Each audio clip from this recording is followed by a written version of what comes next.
O artigo 337, que trata do rol das defesas preliminares, aquelas que devem ser arguídas pelo réu antes da discussão do mérito, esse artigo 337, no seu inciso 2, traz essa inovação: incompetência absoluta e incompetência relativa na própria contestação. Aqui também a jurisprudência já aceita, né? Se o réu traz a alegação de incompetência em alguns julgados, ou mais, não sei se aceita de modo mais formalista, mas isso também acontecia no processo civil. Se a alegação de incompetência relativa estivesse na própria contestação, o juiz também não deixaria de conhecê-la pelo fato da forma e a necessidade de se observar a instrumentalidade dessa forma. Aqui também imagino que, pelo que pude pesquisar, também assim aconteça. Mas no processo civil é uma inovação relevante, o que não quer dizer, e que é importante tratar, porque também faz diferença aqui, né? O que não quer dizer que o fato de poder alegar a incompetência relativa na preliminar da contestação tornou esse vício uma matéria de ordem pública, que o juiz dele poderá conhecer de ofício. Não, tá? Não. Se a parte deixar de arguir a incompetência relativa na preliminar da contestação, prorroga-se a compensação. Prorroga-se. O vício continua sendo, então, as regras de competência territorial continuam sendo estabelecidas no interesse da parte, e se ela não o fizer, haverá prorrogação. Não foi o fato de ter deslocado para a preliminar da contestação que alterou a sua natureza, tá? Eliminou-se sim uma petição, a petiçãozinha de arguição de incompetência, a exceção de competência, veio para a preliminar da contestação. Algo que é interessante ainda com relação à competência, e essa... Deixa eu pegar aqui que está mais para frente, só para pegar o gancho.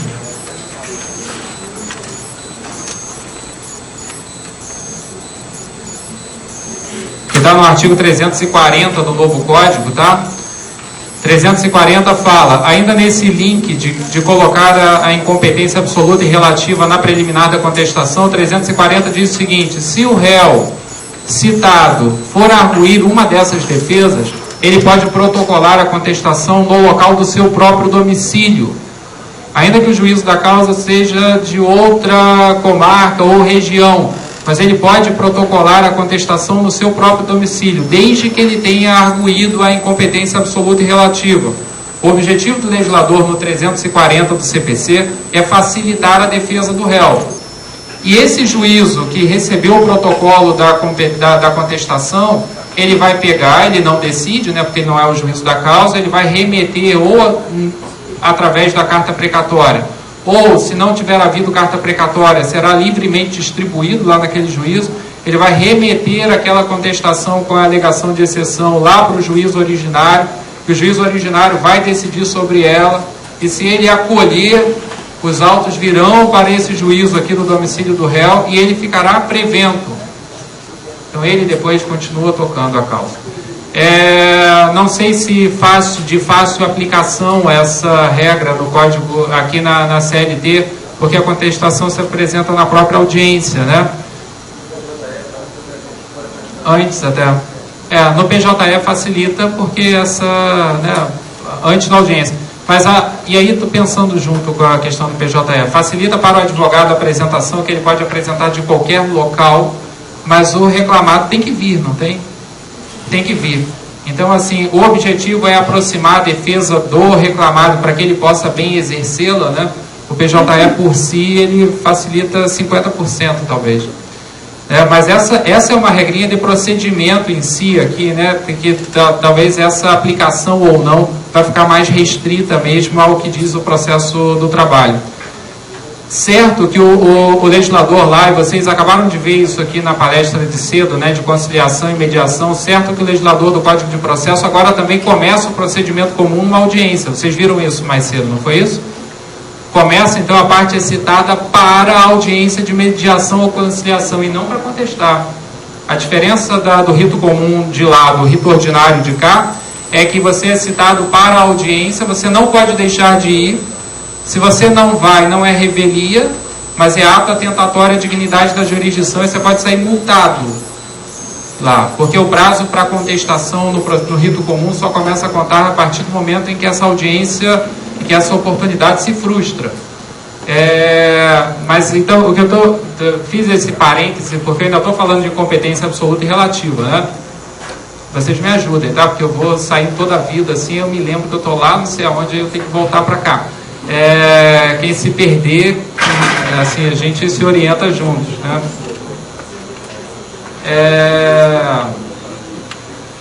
Falando de incompetência absoluta e relativa, falei da possibilidade expressa de protocolo lá no juízo do domicílio do réu, certo? Mais uma coisa relacionada à contestação, que aí é possível de ter aplicação no código, aqui na CLT, é que o legislador autorizou, acabou com a chamada nomeação autoria, que ninguém se lembra daquilo, né? Assim, tem uma notícia assim, vaga que estudou na época de oposição, denunciação da lide, nomeação autoria e tal, e esqueceu imediatamente depois que a prova passou. Assim, esse é o tipo da matéria, né, que você sabe, você fecha o seu conhecimento assim, tem tempo, tem marco temporal que você sabe. Se a prova é hoje à noite, você sabe até mais ou menos depois da prova. Tem gente que está com o relógio desajustado e esquece antes. Mas assim, geralmente você consegue botar. Assim, você esquece logo depois que passou a prova, acabou. Mas o CPC também acabou com a nomeação autoria, mas ele não acabou com a ideia da nomeação autoria, que é corrigir o vício de ilegitimidade passiva. Essa é a ideia da nomeação autoria. Sanar o vício de ilegitimidade passiva. Ele, embora tenha acabado com essa figura interventiva, com essa figura propriamente dita, ele permitiu que o réu, na contestação, não sendo ele parte legítima, que ele arguísse essa ilegitimidade. E o autor será então ouvido para que ele possa substituir o réu parte legítima, ou e o réu foi lá, dedurou o outro, né? Ou ficará o réu e quem ele indicou como litisconsorte no polo passivo da demanda. Esses dispositivos são o 338 e o 339 do Código de Processo Civil.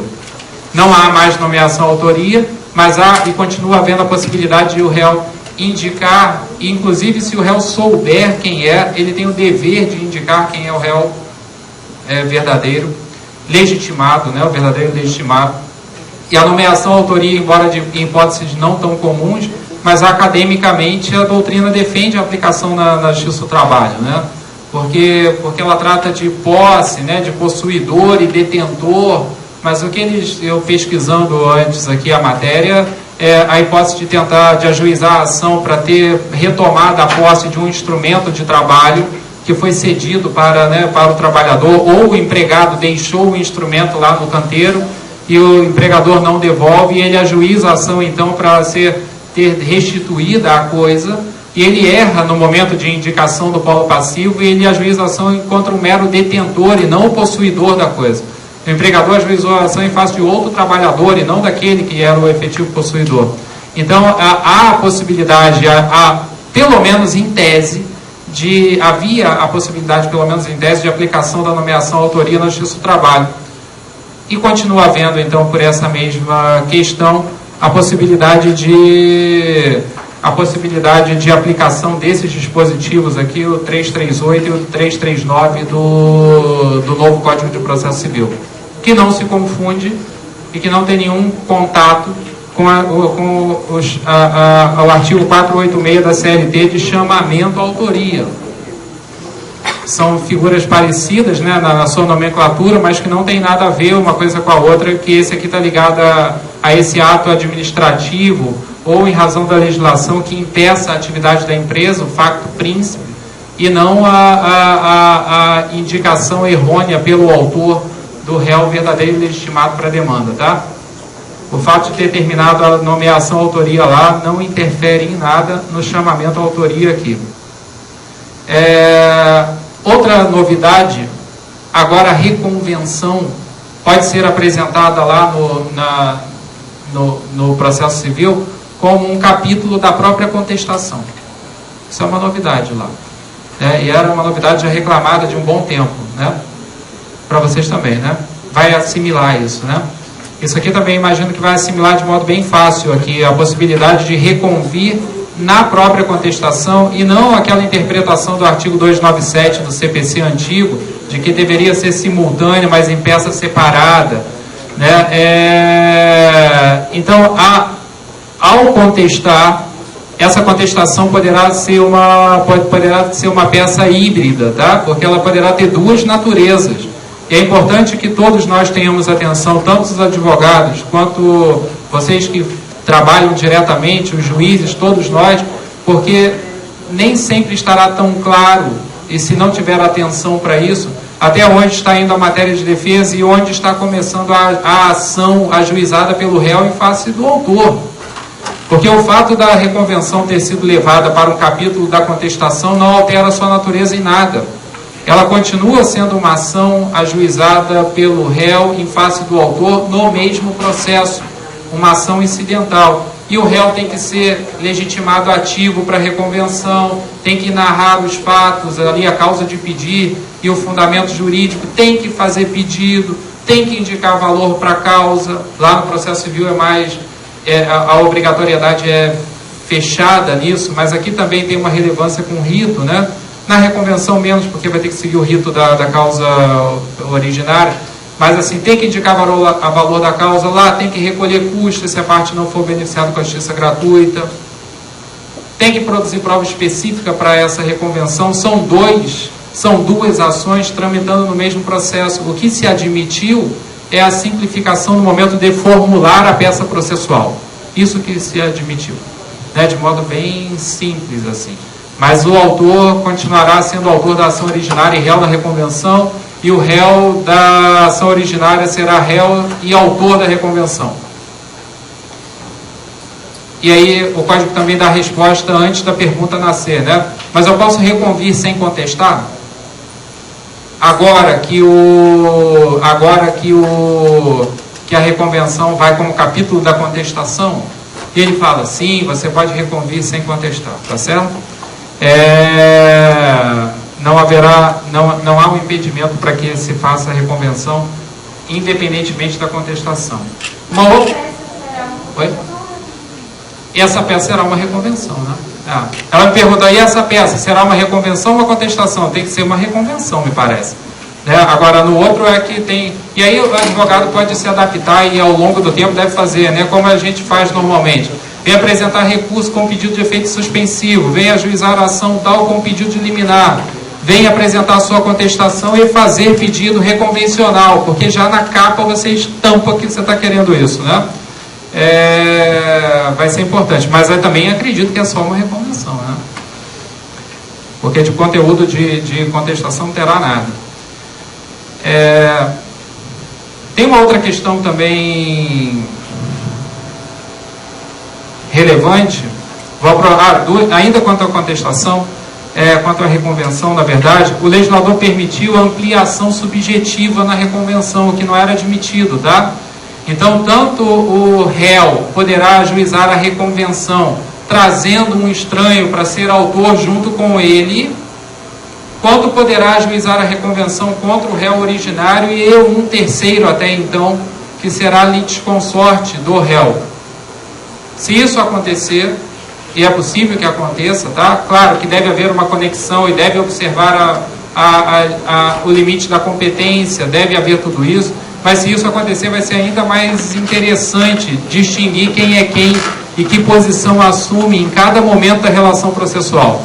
Porque vai ter um terceiro que só é réu na reconvenção, mas não é autor da ação originária, que está em litisconsorte com o autor da ação originária.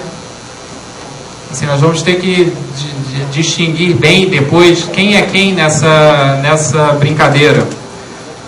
Uma outra coisa que o Código fez, que era no momento da defesa também, mas deixou de existir com esse modo, é outra matéria que a gente aprende e automaticamente esquece, né, porque não tem tanta a aplicação prática, é a chamada ação declaratória incidental. Vocês se lembram dela? Sim. Se lembram, né? Sabendo. Ação declaratória incidental para pegar a questão prejudicial que é alegada como um itinerário lógico e necessário para o conhecimento do pedido específico que é feito naquela ação. aqui no exemplo de vocês, assim, né, corrente, a empregada da ajuização é só para reclamar a hora extra. E a contestação controverte o próprio vínculo de trabalho. E o vínculo empregatício é uma questão prejudicial autônoma, que pode ser conhecida numa reclamação à parte, mas que ela é um pressuposto necessário em matéria de mérito para ser conhecido. Depois o juiz tem que passar e decidi-la, resolvê-la, para que ele possa decidir ou não a questão das horas extras. Muito embora a coisa julgada nessa reclamação só alcance no Código de 73 as horas extras. Todo mundo está de acordo? Indo lá para o exemplo comum na sala de aula no processo civil, é a investigação de paternidade e alimentos, mesma coisa, tá? Mesmo exemplo corrente também. O que fez o Código de Processo Civil com a questão prejudicial? Enfiou a questão prejudicial debatida, controvertida, sobre a qual se pôde produzir amplamente prova no alcance da coisa julgada. E acabou com a ação declaratória incidental. Certo? Isso também tem perfeita aplicação aqui, tá? Porque lá nas disposições transitórias do Código de Processo Civil, lá atrás diz: tamanha a relevância dessa regra, dessa alteração estrutural, que ela só vale para as ações ajuizadas a partir da vigência do novo CPC. Isso será uma exceção, inclusive, ao princípio, aquela regrinha, o princípio do isolamento dos atos processuais, né? Da aplicação imediata, a regra da aplicação imediata aos atos processuais e aos processos pendentes. Nesse caso, ficou ressalvado, inclusive, a ação declaratória incidental e a coisa julgada alcançando a questão prejudicial debatida e controvertida, só terá aplicação para as novas ações ajuizadas a partir do início da vigência, para que ninguém seja apanhado de surpresa no meio do caminho. Então percebam, a ação declaratória incidental, como ela estava no artigo 5º, no artigo 470 do Código de Processo Civil de 73, deixou de existir como regra. E o legislador, lá no artigo 503, disse de modo claro: agora a questão prejudicial decidida é alcançado pelo limite objetivo da coisa julgada. Decidida e controvertida. E ele ressalva exatamente quando tiver havido limitação probatória ou quando o contraditório não tiver sido amplo com relação a ela. Tá? Eu vou ler esse dispositivo para vocês pela relevância.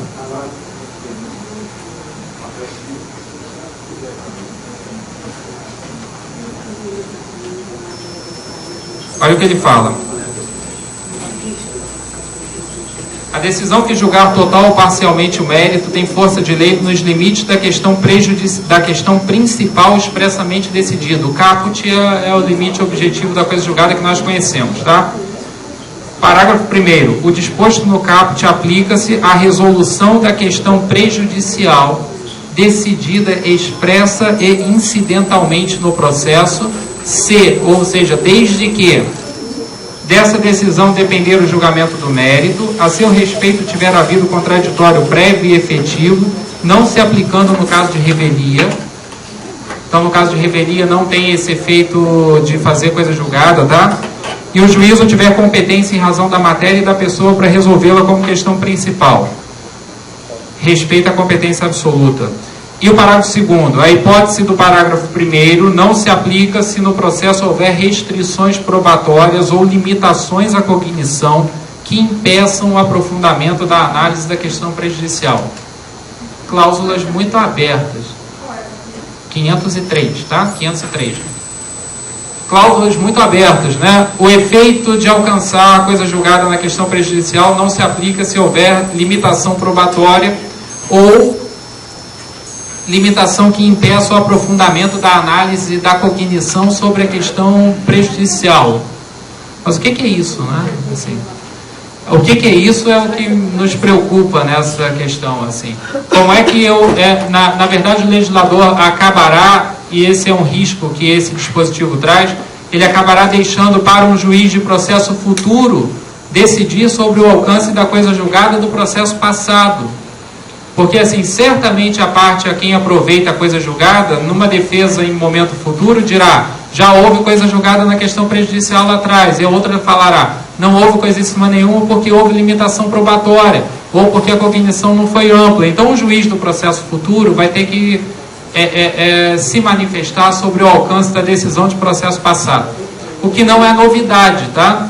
Porque no escritório a gente já trabalhou diversas vezes em causas que a parte vai a juízo e ganha, normalmente causas tributárias, e o pedido lá atrás não havia sido, causa de 10 anos, não havia sido bem formulado, ou a decisão acabou não sendo clara, e aí é necessário, no momento de implementar a decisão, a Fazenda Pública nega o direito que foi assegurado, ou que deveria ter sido assegurado, e é necessário ir a juízo com uma outra ação para esclarecer o conteúdo declaratório da ação anterior.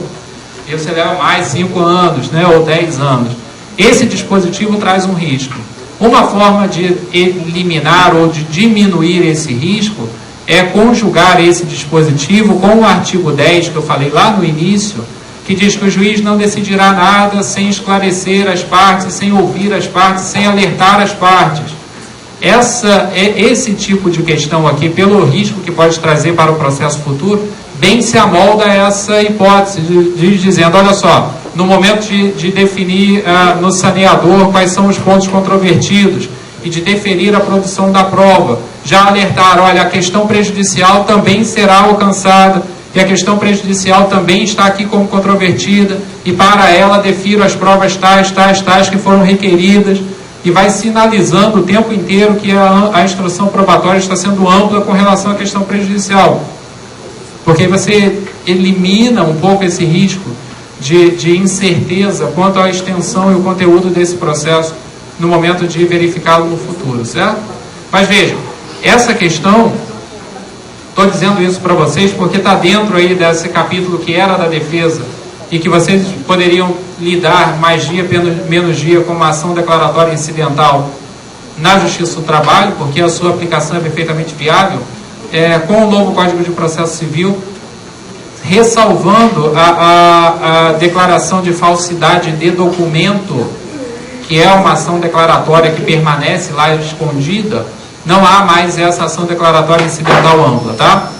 Também é possível a gente raciocinar de um outro modo, assim. Falar, mas então acabou a ação declaratória incidental? Não diria que acabou com essa configuração, mas assim, se o réu ao reconvir limita a sua reconvenção a uma eficácia meramente declaratória, nós temos a possibilidade e que essa declaração recaia sobre questão prejudicial, também não vejo um empecilho para que haja aí de modo bem claro, através de um pedido que a parte fez na sua reconvenção, o réu, a possibilidade de decisão sobre a questão prejudicial que será decidida. Outra matéria.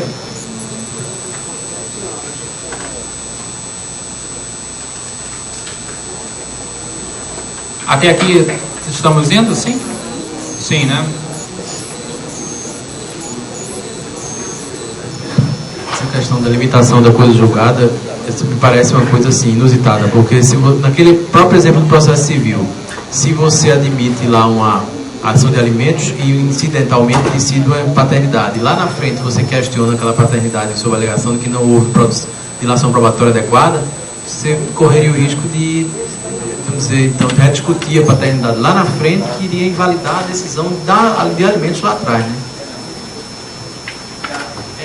Essa questão, a questão prejudicial, e ela causa, assim, ela tem esses absurdos, como o doutor Rodrigo está dizendo, é possível que convivam, no sistema de hoje, convivem perfeitamente uma condenação em alimentos e uma negatória de paternidade. Assim, o sistema permite essa incoerência, né, lógica, mas ela juridicamente podem conviver uma declaratória negativa de paternidade posterior com uma condenação em alimentos. E que aí poderá haver, depois aqui, o novo código vai tentar resolver um pouco essa incongruência, porque no momento em que os exames de DNA depois, né, se universalizaram, se tornaram mais acessíveis, se tentou, através de prova nova, desconstituir essas decisões de alimentos e de investigação de paternidade também. Então, na rescisória, vocês vão notar depois, quando chegarem nela, que há a possibilidade de se ajuizar a ação rescisória por prova nova em até 5 anos do trânsito em julgado, a prova nova pode surgir e a partir do aparecimento dela você tem 2 anos para o ajuizamento da rescisória. Então o legislador elasteceu um pouco também esse prazo. É curioso, só mais um parêntese com relação a essa questão, porque muito se tem discutido, muito se tem discutido também no processo civil se a coisa julgada é uma opção legislativa ou se ela é uma decorrência da atividade das partes envolvidas com o Poder Judiciário, para que elas possam e tenham tido a oportunidade de influenciar de modo adequado e de participar da formação daquela decisão. E aí a coisa julgada seria fruto de uma cognição ampla, exaustiva, realizada num procedimento que deu oportunidade para isso. E não uma coisa julgada só como uma opção legislativa que dizendo, acabou, fez coisa julgada, não se discute mais, né? Acabou o procedimento. O legislador do Código de 2015 se aproxima nessa questão da prejudicial, dessa vertente de que a coisa julgada decorre de uma cognição exaustiva. Tanto que ele diz, se não tiver havido ampla cognição, não faz coisa julgada. Não é essa a mensagem que está por trás. E a academia tem assim, discutido isso de modo bastante aguerrido, posso dizer. Um outro exemplo, só desse parênteses, porque essas questões são novas, né? E assim, nós vamos nos apegar a elas, assim, vamos nos deparar com elas, isso é certo, como servidores, magistrados, advogados, a gente vai... Março é um novo mundo, né? Que assim, um mundo de incertezas da nossa parte inicialmente, depois vai chegando assim, né, para vocês.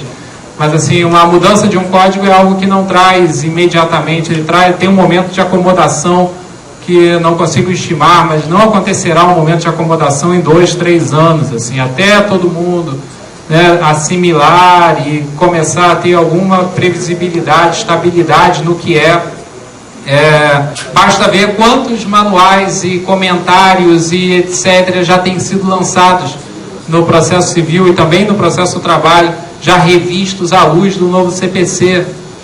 Todo mundo agora interpreta bem o novo CPC e coloca na rua. Pode ser que na próxima edição mude tudo, né? Tá difícil.